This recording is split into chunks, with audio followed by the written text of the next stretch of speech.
Welcome everybody to Breakfast with Bob. We are at Challenge Daytona. This is the PTO 2020 Championship. My name is Bob Babbitt. We are brought to you by Captiva Spine, John Hall Chevrolet, USA Triathlon, Foundation Risk Partners, and the PTO, the Pro Triathletes Organization. Next up, Amelia Watkinson, ranked 19th on the PTO Tour. How are you doing, Amelia? Excellent. Not quite morning anymore, but actually it is at home, just not here. So nice to meet you. So what, your background, what sports were you playing as a young girl? I was definitely interested in all the team sports, and Yeah. I sort of progressed into distance running and then cycling. Okay, and then you found you were a runner on a team. Is that how you got into the whole triathlon thing? Yeah, I think that team sports play a good part there. Age 16, you saved up and bought your first road bike. Mm. And at that point, you joined a cycling club. You were becoming a really good cyclist. At that point, were you thinking maybe I'll race professionally, or it was just fun? I think it was definitely just fun for quite some time. And when did it become more than fun?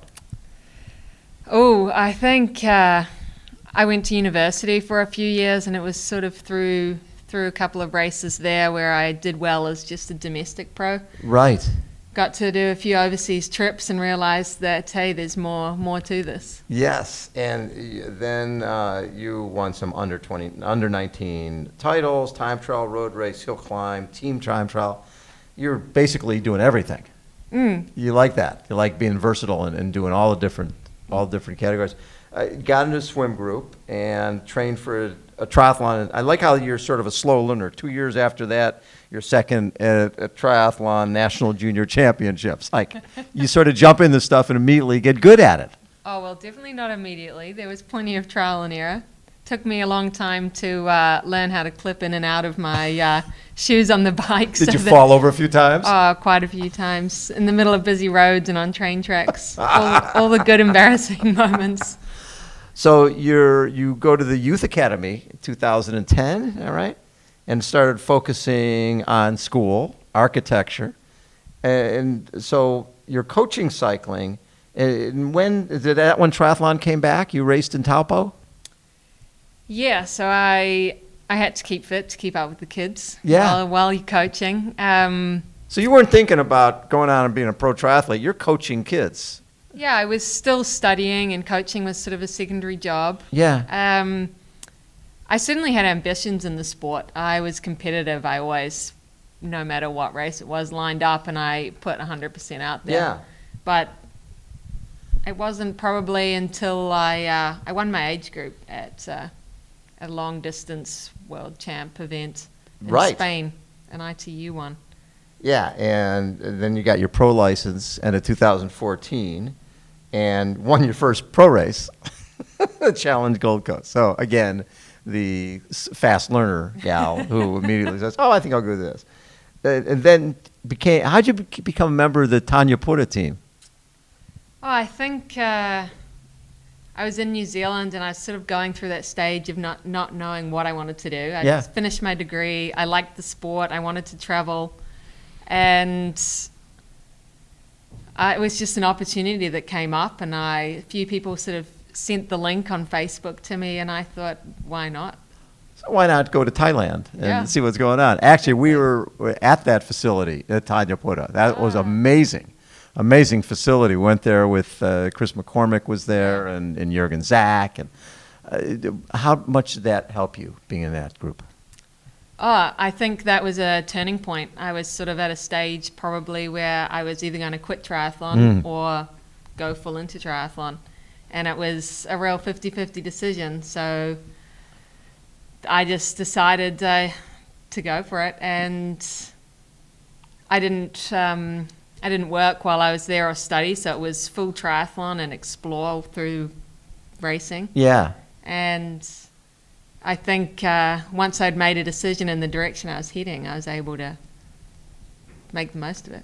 Yeah, and so then 2017, member of the BMC pro team based in Europe. So when you live in Australia, New Zealand, and you decide you want to become a professional triathlete, you basically leave. It's not like here in the States where you go off to a different state. You're going thousands of miles from family, friends, and you're sitting there with an architecture degree, and you could be working doing that. Were there points where you questioned what the heck you were doing? I think I was at a stage in my life where I needed that because I wanted to travel and do sport, and it combined it all. Yeah. That I won a lot of races in 2016. Yeah. Just around the Asian circuit, which gave me the BMC opportunity in Europe. Right.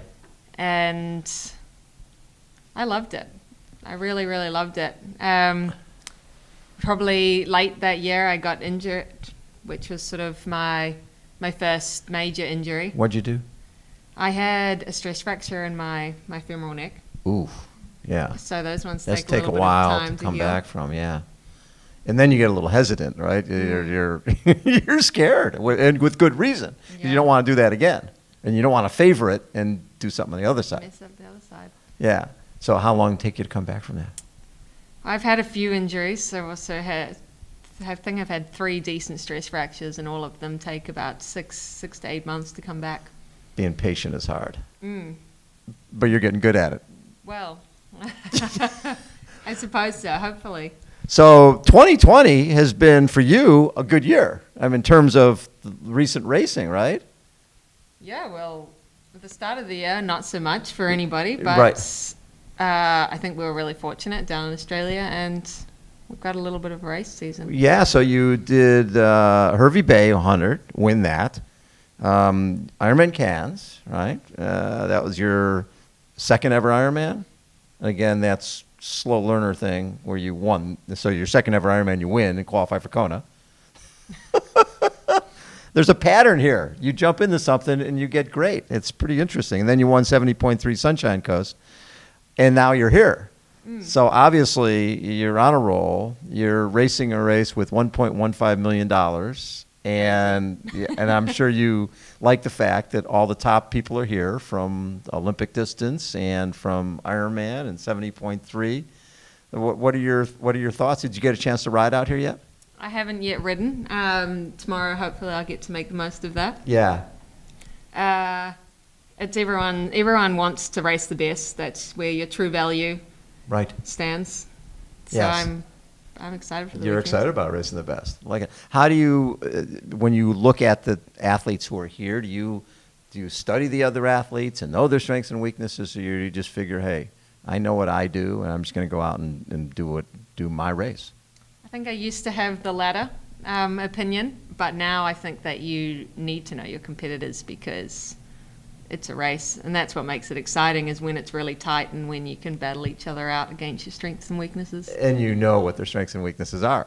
That helps a lot. Exactly.